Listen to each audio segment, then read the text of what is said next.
You might be sitting on a fence like, do I want to buy this? Do I want to wait for a sale? Some people seem to be having fun. It's still on the Steam's top 20 games or top 100 games of most played games on Steam. I want to save my money for Inzoi. I want to save my money for whatever else game is coming out later, but I want to play an action game. So I thought I'd put together some highlights, and I didn't spend a lot of time thinking about like, what is there? There've been so many amazing moments of me playing Avowed. But again, in no particular order, one of the coolest things I remember very early on, probably around the 10-hour mark, I was catching this lady who's a quote-unquote trader, and she threw a grenade at my feet, and then I literally, like, the grenade exploded, and I flew back, and I landed, like, flat on my back in the game. I'm like, wow, that's cool. When you're growing up, right, and you sort of experience gaming, you see all the changes in games. I remember Far Cry 1 was a game that sort of like, wow, they did all this stuff in Far Cry 1, but this is the game, like, to me, maybe I've experienced this before, but it was like cool that a grenade exploded and I fell on my feet. Probably the second thing that was cool, and again, this is not new. If you played the Outer Worlds, I always want to say the Outer Wilds, the Outer Worlds. Obsidian games have these really impactful choices. I just experienced one over the weekend when I got my Avowed working again after all these crazy crashing issues.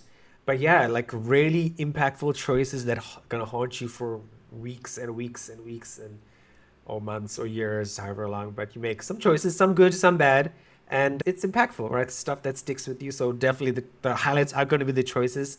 If you're watching this on YouTube, I'll probably will have a spoiler section, little disclaimer for that, so please be careful because I will show one recent choice that I did make that was quite impactful. But probably the best highlight, and you've probably seen this across a wide range of reviews or YouTube videos, is the actual combat. Like, I haven't experienced a game with combat like this in forever. Like Skyrim was like a good choice, but it was very, it didn't feel impactful. Like when you swung a sword in Skyrim, when you hit something, it was like, okay, yes, and. But in this game, combat feels like there's like heft to your sword, or like when you're pulling back a bow, when you're shooting an arrow, right? You feel like the strain as you're holding the string. I mean, not physically, but like in your mind, just like something is there, and it just moves so quickly. Like and I did the thing where the director of the game was like, hey, put all your points into dexterity, and like, man, you do that, you can move like an elf in like a Lord of the Rings movie, right? And you run around, you parkour, you're jumping over boulders and stuff, and you're firing an arrow, and you jump on top of an enemy and jump off him and fire an arrow again, and that's pretty fun, and it's awesome, and I can't wait until I try on my second playthrough. I'm gonna do this third-person camera, because first-person camera is cool, but I want to see how this actually looks as a third-person video. My third highlight, again, what I sort of linked to in what I just talked about, is the parkour is good. Like, you can jump and vault over people, vault over things. If you're on the ground and you want to get up high really quickly, you can run, jump on top of things until they offer a high place, and you can start raining down arrows on people. And the movement system is really good, but I enjoy the movement system a lot.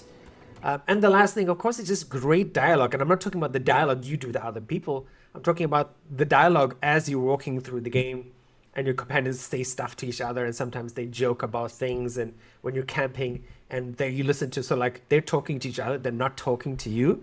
And it's just really cool, really well voiced. You might have seen the headline that the voice actor of Garrus in Mass Effect is the same voice actor for Kai, one of the characters in Avowed.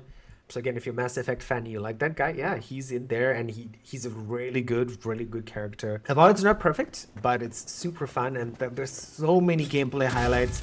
I play something, sometimes I'm like, oh my god, like I could make maybe I will do that, like a really crazy long video of 100 gameplay highlights of Avowed, which would take forever to make given my schedule.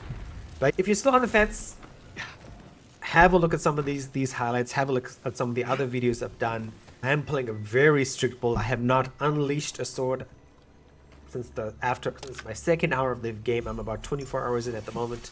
Only been shooting arrows, even though somebody's standing right in front of me, because that is the rule that I've given myself for this game. But it's fun. I enjoy it. Definitely worth picking up. Definitely worth doing Game Pass, as Antoine has said multiple times on this show. If you're on the fence about it, we haven't heard any confirmed news about DLC. We do know now that it is on the table. As I mentioned in previous videos, I'm hoping we hear something about like a DLC. I would love an extra character class. I would love some extra weapons as a ranger, because Only shooting arrows. Like I expected this to be like a Baldur's Gate or something where you have like a silver arrow and a platinum arrow and a fire arrow and an ice arrow. You just have an arrow because it is unlimited ammunition anyway at the day. But yeah, that's another story. And yeah, that's it for me.